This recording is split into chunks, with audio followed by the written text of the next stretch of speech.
It's the fall of 1789. Paris, the city of lights.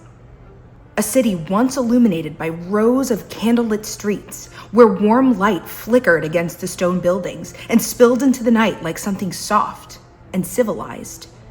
But tonight, those gentle lights have been replaced with torches. Flames crackle in the dark. Smoke is heavy in the air. The city feels restless, unsettled. And just beyond its borders, thousands of women are marching straight to the palace at Versailles. Their shoes worn thin against the hard road, their stomachs empty, their patience gone. They're starving, angry, and done with the waiting. And inside that palace, just beyond the silk curtains and the gilded walls, Marie Antoinette has no idea what she's going to do. This is the moment that everything begins to unravel. Not because she made the wrong move, but because she never really learned how to make a move at all. She didn't fail merely because she was frivolous. She failed because she could never become what the moment required her to be. You've probably heard the story before. Let them eat cake. Historians are pretty much in agreement that she never uttered these lines. It was propaganda used against her. But in a way, it doesn't really matter whether she said the words or not, because the fact that people believed, even for a moment, that she could, tells us everything we need to know. By the end of her reign, Marie Antoinette had ceased to be a person. She was a symbol, not of leadership, but of distance, overindulgence, and absence. Marie Antoinette wasn't even supposed to be here. Born Maria Antonia of Austria, the 15th of 16 children, she was never expected to rule anything. She was bright, playful, and full of life. She was not particularly disciplined, not especially political, and certainly not equipped to become the Queen of France.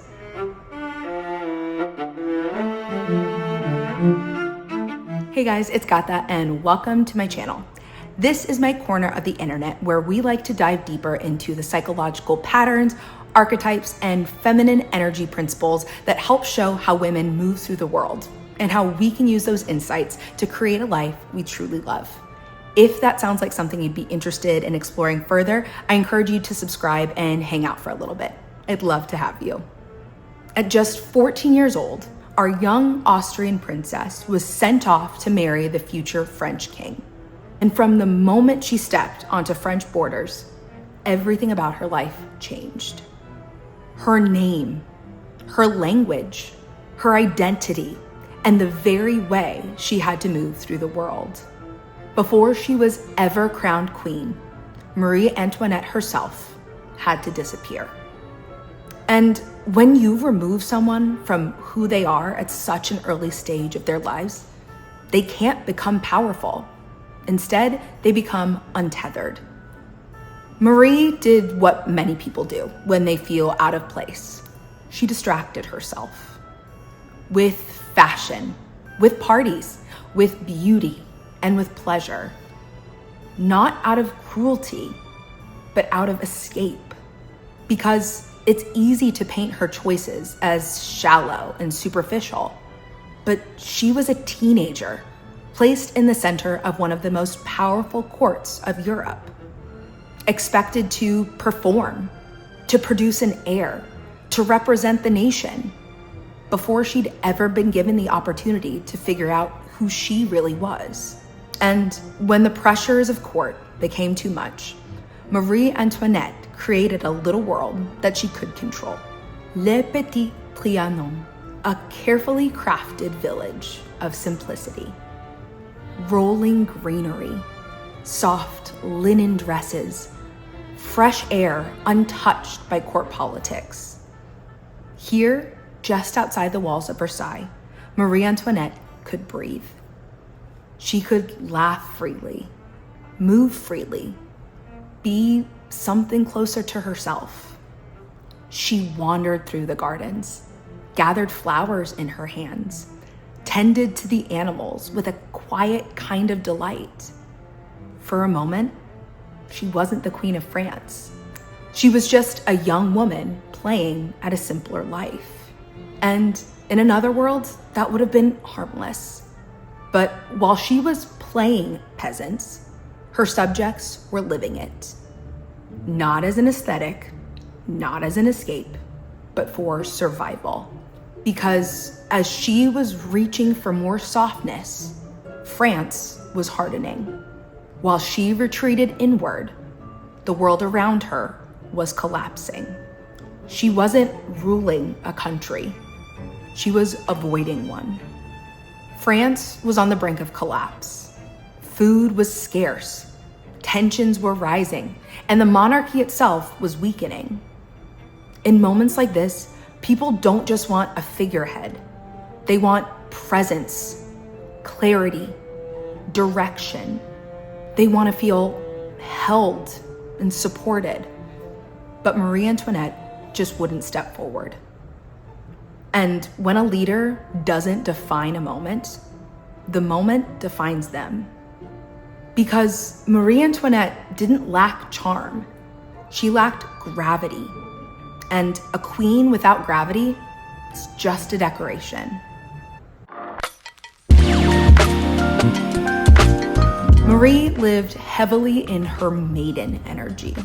Light, playful, untethered. She loved beauty, pleasure, experience. She brought a much-needed softness to a place that demanded structure. But France didn't need a maiden. It needed a queen. A queen doesn't escape reality. She defines it. She anchors herself in it, makes decisions inside of it, even when it's uncomfortable, even when it's heavy. By the time Marie Antoinette tried to step into that role, it was already too late. The people of France had already decided what she was. A symbol, a scapegoat, a target. Because power doesn't wait for you to be ready. It moves along to someone who is. Which brings us right back to that cold October morning in 1789. The people of Paris had finally arrived. Thousands of Parisians, exhausted, starving, and armed, stormed the grounds of Versailles. The palace that at one time had felt untouchable now felt exposed, breached. Inside, everything moved quickly. Voices raised, footsteps echoing through the corridors. A kind of fervent panic that couldn't be contained. And then Marie Antoinette stepped out on the balcony. She stood there, high above the crowd, looking out at the people that she was meant to lead. Faces hardened by hunger, anger, and years of feeling unseen. What do you say in a moment like that? How do you reach people that no longer view you as their queen? She stood there, breath caught, words just out of reach, unable to speak. And in that silence, everything became clear. Not just to the people of France, but to history. This wasn't the beginning of her downfall. It was simply the moment where all of the cracks could no longer be hidden by glamour and aesthetic. And this is where her story gets a little bit uncomfortable. Because Marie Antoinette's greatest failure wasn't that she was given the wrong role. It was that she could never become who the role required her to be. Power isn't just something that you're given. It's something you become. And if you refuse to become it, you don't stay neutral. You become irrelevant. We do this all the time. We step into roles we're not ready for, or we resist the ones we're being called into. We hide in comfort, distraction, and in softness that no longer serves us. And then we wonder why things start to unravel. You can't embody energy that's misaligned with who you are right now. Don't get me wrong. There are very real ways that you can start gradually shifting into energy and archetypes that feel a little less familiar to you. And if that's something you'd be interested in hearing more about, I'd be happy to dive into it in a future video. Marie Antoinette didn't fail because she was too much. She failed because in the moment when it mattered most, she wasn't able to become all that she needed to be. And history, well, it's unforgiving to women who refuse to become.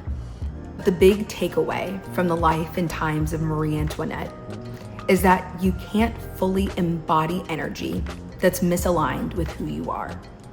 Trying to force it can leave you feeling drained, incompetent, or dealing with a serious case of imposter syndrome. Sometimes there's no escaping the various roles that we're asked to step into in our lives. But trying to escape from those responsibilities instead of finding a way to really embody them will always leave you in over your head. If you made it to the end of the video, thank you so much. Truly, I love getting to explore these stories with you. If you enjoyed this video, I would be so honored if you would give it a like and leave your favorite cake emoji down below for obvious reasons. If you'd like to explore how to actually step into different archetypes, let me know that down below as well. I'd love to dive further into that with you. You can also check out my overview video on all 7 of the feminine archetypes right here on screen. So I'll catch you over there, or I'll just see you next time. Until then, take care of yourselves. Bye.